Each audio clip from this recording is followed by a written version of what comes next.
लोगों का class 9th से नवंबर मंथ का त्रैमासिक परीक्षा स्टार्ट हो चुका है और आप लोगों का पेपर जो है ना सोशल साइंस यानी सामाजिक विज्ञान का होने जा रहा है। तो यह वीडियो आपके लिए काफी इंपॉर्टेंट होने वाला है, क्योंकि प्यारे बच्चों अभी के इस वीडियो ना मैं आपको सब्जेक्टिव क्वेश्चन का आंसर की बताने वाला हूँ। साथ में ये भी बताऊंगा कि कैसे आप इसको डाउनलोड कर पाइएगा, सारा चीज़ इसी वीडियो में बताऊंगा। तो देख लीजिए, ये आप मैंने पहले ही ऑब्जेक्टिव का आंसर की बता दिया था, तो फटाफट से मैंने आपको सब्जेक्टिव का आंसर की बता देता हूँ। ठीक है प्यारे बच्चों, तो चलिए फटाफट से आप लोग चैनल को भी सब्सक्राइब करके नोटिफिकेशन को आप पे प्रेस कर लीजिए, ताकि जो आपका नेक्स्ट पेपर होने वाला है प्यारे बच्चों, आपका कौन कौन सा पेपर होने वाला है, मैथ का होगा, उसके साथ इंग्लिश का, उन सभी पेपर को लेना चाहते हैं तो उसके लिए चैनल को सब्सक्राइब करके नोटिफिकेशन को ऑल पे प्रेस कर लीजिए। तो चलिए यहाँ देख लीजिए, लघु उत्तरीय प्रश्न आपको मिलेगा, जिसमें से 1 से लेकर के 10 तक प्रश्न रहेगा। इसमें से किन्हीं 5 प्रश्नों को आपको बनाना है। तो देख लीजिए, पहला जो है ना इतिहास में आपको प्रश्न दिया गया प्यारे बच्चों। इतिहास में जो प्रश्न मिला है, इसमें ना पहला प्रश्न क्या पूछा गया है, पहला प्रश्न पूछा है कि वर्साई की संधि का उद्देश्य क्या था।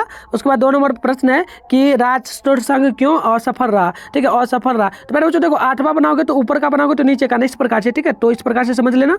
चलिए उसी प्रकार से यहाँ देख लीजिए, राजनीतिक विज्ञान में 2 क्वेश्चन यहाँ पर दिया है प्यारे बच्चों। तो इसमें जो ना किसी एक प्रश्न को बनाना है। पहला प्रश्न है कि मतदान से आप क्या समझते हैं। उसके बाद क्वेश्चन है संविधान सभा पर जो है ना संक्षिप्त टिप्पणी लिखे। ठीक है प्यारे बच्चों, चलिए उसके बाद देखिए यहाँ पर ना दिया गया अर्थशास्त्र इकोनॉमिक्स में, इसमें भी 2 क्वेश्चन है। तो पहला क्वेश्चन है कि गरीबी रेखा से आप क्या समझते हैं। उसके बाद कि भारत में जो है ना रोजगार के प्रति जो है ना समस्या का वर्णन करें।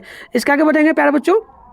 तो यहाँ देखिए, ये रहा आपका क्या, तो भूगोल का, ज्योग्राफी का ये रहा प्रश्न प्यारे बच्चों। यहाँ से देख लीजिए, ये रहा ज्योग्राफी का यानी कि भूगोल का। इसमें देखिए पहला है कि जनगणना से आप क्या समझते हैं। दूसरा दिया है भारत में पाई जाने वाली जो है ना कुछ संकटग्रस्त वनस्पति एवं प्राणी के नाम बतलाइए। तो ये आपका है। उसके बाद देखिए यहाँ पर प्यारे बच्चों जो आपको प्रश्न मिला है ना, यहाँ पर आपदा प्रबंधन का मिला है। ठीक है, डिस्टेंस मैनेजमेंट। तो देखिए यहाँ पर है कीटनाशक में जो है ना किस रासायनिक पदार्थ का प्रयोग होता है। उसके बाद है परमाणु ऊर्जा क्या है। ठीक है, चलिए इसके बाद ना फटाफट से आपको दिखा देते हैं। ये आपका दीर्घ उत्तरीय प्रश्न प्यारे बच्चों, इसमें 11 से लेकर के 18 तक प्रश्न मिला है। इसमें 4 प्रश्न आपको बनाना है। हर एक प्रश्न पर आपको ना 4 मार्क्स मिलेगा, तो टोटल 4 नंबर का प्रश्न होगा। ठीक है, चलिए यहाँ देख लीजिए, जो है ना यहाँ पर आपको दिया गया है इतिहास में प्यारे बच्चों। तो इतिहास में ना 2 प्रश्न दिया है। पहला दिया है कि द्वितीय विश्व युद्ध के क्या कारण थे, और उसके बाद फ्रांस के प्रति जो है ना कि फ्रांस की क्रांति के क्या कारण थे। तो ये दोनों प्रश्न है, दोनों में से एक ही बनाना है।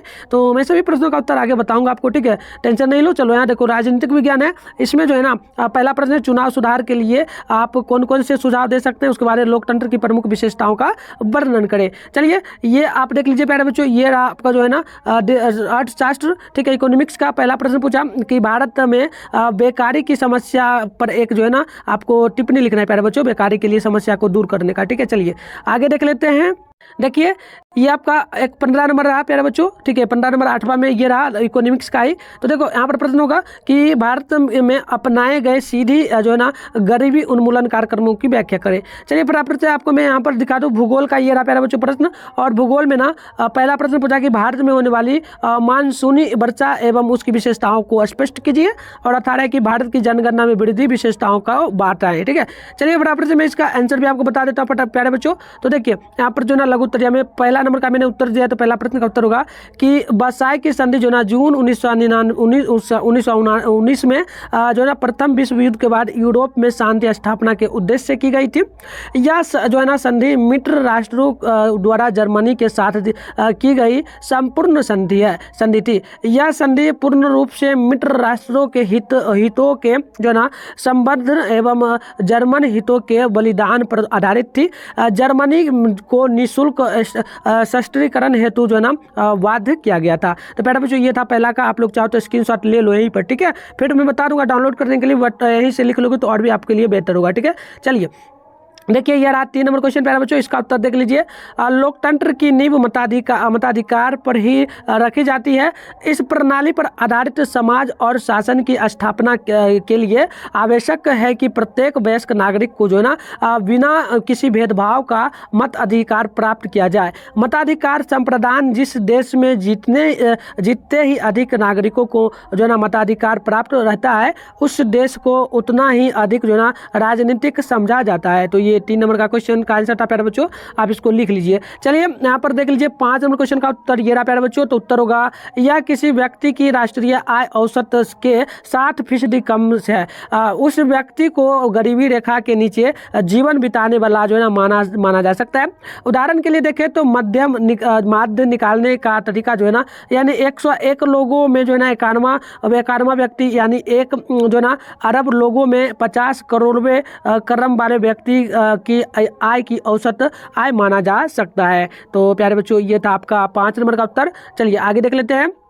ये ना 7 नंबर क्वेश्चन का उत्तर होगा प्यारे बच्चों, किसी देश अथवा किसी भी क्षेत्र में लोगों के बारे में किसी भी जो ना विविध रूप से सूचना प्राप्त करना एवं उसे रिकॉर्ड करना जो है ना जनगणना कहलाता है। तो प्यारे बच्चों मैं आपको बता दूं आगे बढ़ने से पहले आप लोग ना टेलीग्राम ग्रुप और व्हाट्सएप ग्रुप को ज्वाइन कर लीजिए। वीडियो के डिस्क्रिप्शन बॉक्स में ना दोनों का लिंक डाला हुआ, तो जल्दी से जाकर के ज्वाइन कर लीजिए वीडियो को अभी ही रोक करके, क्योंकि आपका मैथ का पेपर होगा एंड इंग्लिश का, उन सभी का लेना है एकदम जिस प्रकार से ओरिजिनल दे रहा है इसी प्रकार से। तो आप चैनल को भी इसके लिए सब्सक्राइब करके नोटिफिकेशन कॉल पर प्रेस करके रखिए, ताकि जैसे ही वीडियो अपलोड हो आपके मोबाइल में नोटिफिकेशन आए, आप लोग आराम से देख पाएंगे। और मेरा ये नंबर आप यार बच्चों अगर व्हाट्सएप ग्रुप का लिंक वगैरह काम नहीं करे तो आप लोग ना 696 पर हाय सर क्लास 10 लिख करके क्या करेंगे, भेज देंगे। चलिए तो चलिए आगे बढ़ते हैं। ये रहा प्यारे बच्चों 9 नंबर प्रश्न का उत्तर। तो उत्तर पढ़ लेते हैं फटाफट से, देख लीजिए उत्तर क्या होगा प्यारे बच्चों। तो उत्तर जो होगा ना, उत्तर होगा कि कीटनाशक रासायनिक पदार्थ जो है ना, यानी कि फास्फोडिन, लिंडेन, उसके बाद फ्लोरोपाइलीफोस, हेप्टाकेयर तथा मेलेथियान आदि, अथवा जो ना क्या है प्यारे बच्चों, वायरस, बैक्टीरिया, कीट भगाने वाले खरपतवार तथा कीट खाने वाले कीटों, मछली, पक्षी तथा स्तनधारी जीव होते हैं। चलिए इसी प्रकार से अब आपका जो है शॉर्ट क्वेश्चन समाप्त हो चुका है प्यारे बच्चों। अब मैं ना आपको यहाँ लॉन्ग क्वेश्चन का उत्तर बता देता हूँ। तो 11 नंबर का ये रहा प्रश्न और इसका उत्तर बता रहा हूँ प्यारे बच्चों। द्वितीय विश्व युद्ध के बाद प्रमुख कारण असंख्य थे। उनमें प्रथम ये जो है ना विश्व युद्ध के बाद वर्साई की संधि का प्रभाव, विश्वव्यापी आर्थिक मंदी जो है ना, फांसीवाद का उदय, तुष्टीकरण की विफलता जर्मनी और जापान में सैन्यवाद का उदय और राष्ट्र संघ की जो है ना विफलता शामिल हुई थी। तो प्यारे बच्चों ये था आपका 11 नंबर प्रश्न का उत्तर। चलिए आप देख लेते हैं 13 नंबर प्रश्न का उत्तर क्या होगा। तो प्यारे बच्चों देख लीजिए, चुनाव सुधार करना था। तो इसके लिए पहला पॉइंट आपको लिखना है प्यारे बच्चों कि मत पत्र का प्रयोग के बजाय इलेक्ट्रॉनिक मतदान मशीन द्वारा होना चाहिए। दूसरा पॉइंट लिखना है स्वैच्छिक मतदान के बजाय जो ना अनिवार्य मतदान हो। उसके बाद लिखना है नकारात्मक का मत का जो ना विकल्प हो। उसके बाद आपको लिखना है किसी को मत नहीं नोटा का विकल्प होना चाहिए। उसके बाद आपको लिखना है चुने हुए प्रतिनिधियों को हटाने या बुलाने की व्यवस्था जो है होनी चाहिए। उसके बाद आपको लिखना है प्यारे बच्चों क्या, तो उसके बाद लिखना है मतगणना की सही विधि का विकास होना चाहिए। उसके बाद आपको क्या लिखना है प्यारे बच्चों, लिखना है स्टूडियो एवं निर्बल समूहों के लिए जो है सीटों का आरक्षण भी होना चाहिए। तो ये प्यारे बच्चों 13 नंबर प्रश्न का जो है ना उत्तर था, बिल्कुल राइट। उसी प्रकार से यहाँ पर देख लीजिए ये 15 नंबर प्रश्न प्यारे बच्चों। तो इसका भी उत्तर मैं आपको बता देता हूँ। तो देखिए उत्तर होगा कि भारत में उत्पादन के पैटर्न को बदलकर रोजगार सृजित किया जा सकता है। उन वस्तुओं को उत्पादन पर जोर दिया जाना चाहिए जो अधिक श्रम और कम पूंजी निवेश का उपयोग करती है। उसके बाद लिखना है साथ ही बड़े उद्योगों में श्रम प्रधान तकनीक का प्रयोग किया जाना चाहिए। स्वरोजगार योजना के तहत लघु उद्योगों को बढ़ावा देना चाहिए।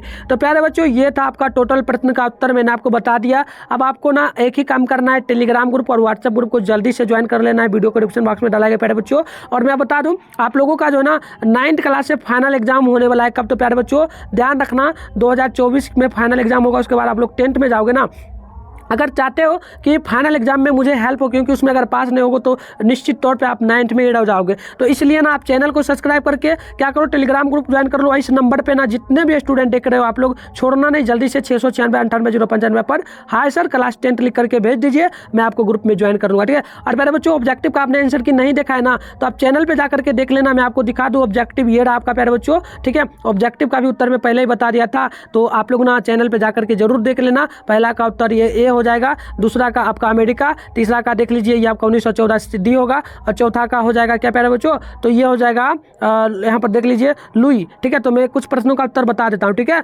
फटाफट से, और चैनल पे जाकर के आप देख लीजिए। तो चलिए मिलते हैं नेक्स्ट वीडियो में, तब तक के लिए आप तमाम दोस्तों को बाय बाय।